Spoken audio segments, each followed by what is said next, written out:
Happy Friday. Welcome back to our weekly favorites. First up is a tech favorite, I guess, so I'm just going to get into it right away. It's Google Keep, and if you've never used it, it's amazing. So it's a Google app, and I discovered it at work this past week. And so it's on your Gmail, like, you know, how you can click in the upper right hand and you can get to like Sheets or Google Photos. It's in there, and it's called Keep.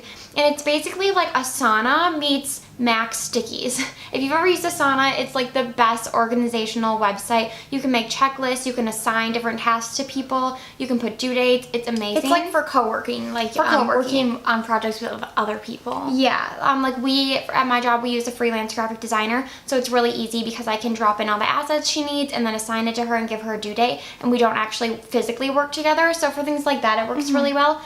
But Google Keep is just so much simpler, so I feel like it's really good for personal use. You can just make checklists, you can add pictures in there with notes, you can set reminders, you can add things to your calendar so that when you're on your Google Calendar, you can click on the Keep file and it'll like pull up your presentation or your notes and things like that. So it's just really good at staying organized. We have it on our shared email address now, and we make different notes for like our different businesses, so we can keep checklists, like running checklists of things we need to do. It's so convenient, really easy. You can also get the app on your phone. It's life-changing if you're into organization like we are. Okay. Next up is this. We'll do this. Okay, yeah. So we went to Lush this past week, and we haven't bought things from there in forever. Yeah. But we both were looking for like a nice hand lotion. Yeah. Because for some reason, my hands at least are so dry right now. It's actually disgusting. Like my nails aren't growing, nothing's happening because everything's dry. And this was one of the only scents or like types of lotions they had that came in a mini pot. And it's their charity pot. I'm sure you've smelled it. It's their most popular lotion. I guess they redid the fragrance. I was reading reviews, and people said it used to smell like chocolate and vanilla, and now it smells like grandma. And I would agree with that. Well, she told us it was unscented. It's definitely like a powdery scent, but it just smells like the cocoa butter, I feel like. Yeah, it's not bad. It's not bad. But this stuff is so amazing. So moisturizing. It moisturizes so well, but it sinks into your skin right away. We were testing some other lotions when we were there, and they were really lovely, but they definitely left like a greasy feeling on your hands. Which is fine because they're really oil based and they're all natural. Yeah. So that's to be expected. But if you're like us and sometimes like you don't want that greasy feeling, this soaks in and it just locks in moisture. You can see how thick it is. Like it's not moving, and I'm holding it like that. So good. And this little one was $8, which is, I mean, it's expensive, but you get 1.7 ounces. Yeah, it's a lot cheaper than the full tub, which is $30. So we'll link it down below if you guys want to pick it up. And 100% of the proceeds go to a charity. Yeah, which is so, so great. Okay, next up is a mascara. This is the Kush mascara by Milk Makeup. And first of all, this packaging is probably my favorite mascara packaging of all time. It's so cool. It's super weighted, which I love anything weighted because it automatically feels luxurious and nice, and I feel like you're getting what you pay for. Yeah. Like a lot of high-end mascaras are around this price, like $20. Yeah. And they are in like plastic tubes, whereas this is just very nice. But anyways, the mascara itself is also very nice. I'm wearing it today. I'm wearing it today too. And it's just it looks like a standard bristle brush, but I don't know, it coats the lashes really evenly, and it's easy to build up. It doesn't clump at all, which I feel like is super rare with this kind of brush. And I love that I can use this on my bottom lashes as well because it doesn't clump, and it applies a nice even thin layer, I feel like, at a time. And I usually have to use a separate mascara for my bottom lashes, so that's an added bonus. It also has heart-shaped fibers, which is supposed to make like grip onto your lashes better than normal like lengthening fibers, so that's pretty cool. Yeah, I don't know, it's really good. Yeah, and a lot of people said this has flaked. Oh, that's our dog.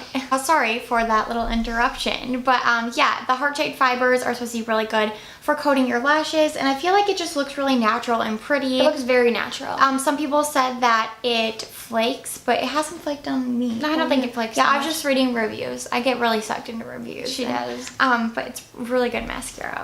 Okay, next up is a clothing favorite, and these, we haven't worn them yet, but we love them. We've tried them on. These are the mom shorts from PacSun. I have them in black, and mine are called Sometimes Blue, I believe. We'll link them both down below. And these are amazing. They're classic mom style, so they're tight on the waist and then loose everywhere else and very like relaxed, like casual looking. Yeah.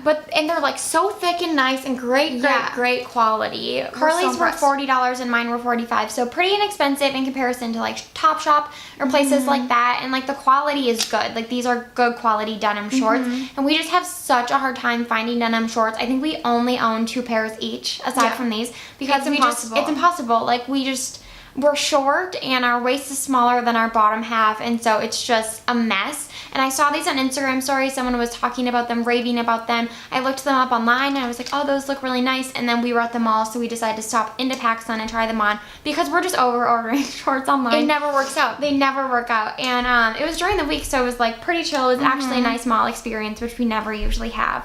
I did want to mention that we did size down. We're usually 27 and we got 26 in these. And we don't know if that's like everyone has that experience. Yeah, I don't know. I didn't read too many of the reviews to know if that's a normal thing. But yeah, we're generally 27. And then I even tried on the 25 because these were a little, I think the styles might differ because these were a little bit big on the waist. Yeah, still. and these like were pretty tight for me on the waist. Yeah, so which is kind of normal. I feel like in shorts and jeans, the styles differ. With the color of the denim. The color of the denim, so I tried those on, but then they were kind of tight on the leg and I just didn't like them. So I would size down. We're just going to put it out there because we did. But definitely try them on in store if you're nervous about it. Okay. And last up is a show favorite. This has been our addiction for a few weeks, but like we really got into it this week. It's Nate and Jeremiah by Design. If you don't know about it, it's in its 2nd season on TLC. It's Nate Burgess and his husband Jeremiah Brent, and they moved to LA last year in season 1 from New York. And so they basically like take on these projects of different people around LA that are just in over their heads, and they need like hardcore renovations done. And the like couple, design and renovations. Yeah, and the couple or the family, whomever, is the one that funds it. So basically they'll say like, we have $75,000 set aside for this project, like do what you can. And then Nate and Jeremiah do their magic. And we just love their design. Oh, they are phenomenal. If you have to know who Nate Burgess is. We knew who he was way back when he was on the Oprah Winfrey Show. We used to watch it with our mom, and he was so young then, which is crazy. But he was like an up-and-coming designer, and he has his line at Target. And then we didn't really know about his husband, but his husband's also a designer. And they have such classic style. I think everyone would like it. Yeah, and we love Fixer Upper and Chip and Jo, like don't get us wrong, but it like they do the same thing in every house. Like they kind of all look the same. Yeah. And still beautiful. But Nate and Jeremiah like really cater to what the family wants and like their specific taste. Like they kind of don't put their own taste into it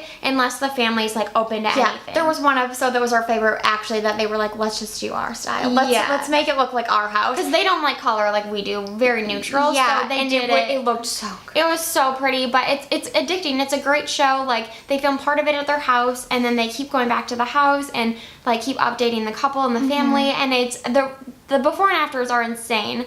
And so it's on season 2, but we just recently downloaded the TLC Go app on our Amazon Fire Sticks, so we've been like binging season 1, which is why we put it in our weekly favorites, because we're like in it. And that's probably how you should watch it, because a lot of people don't have TLC because they don't have cable. Yeah, so we have PlayStation View, so we don't even have cable, but we were able to log into our View through the TLC Go app. Just see if you can watch it. Just see if you can watch it. See where it's at. Find it. Make sure you can watch it because it's so good. If you're into design shows, I think it's like my new favorite. Me too. Even better than Trading Spaces. I know. Dare we say? I know. Dare we say it? Okay, guys, we're done with our weekly favorites this week, and we'll see you next week for another one.